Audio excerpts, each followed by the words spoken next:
आप लोग के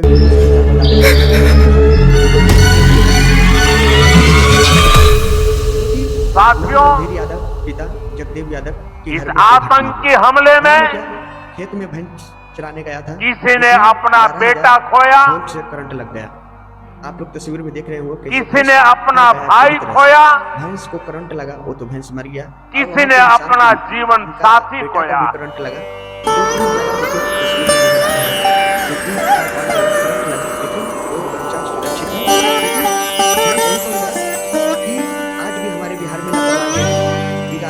पाकिस्तान शुरूबा कैले मोदी जी तू खत्म कदा।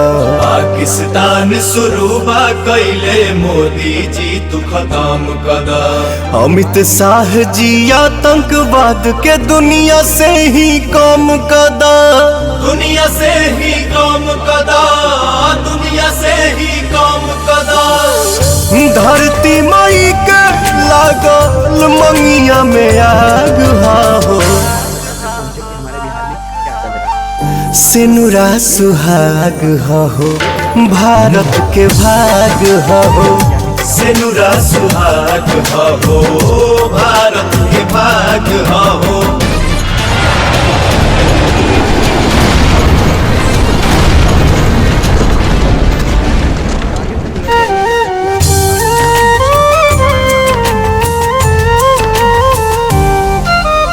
देश ला जिए मारे वाला बाणे जवान बॉर्डर पर। बाड़े जवान बॉर्डर पर, हाँ बाड़े जवान बॉर्डर पर। मुल्क मिटाई है राजनाथ जी रउआ ये कहीं ऑर्डर पर।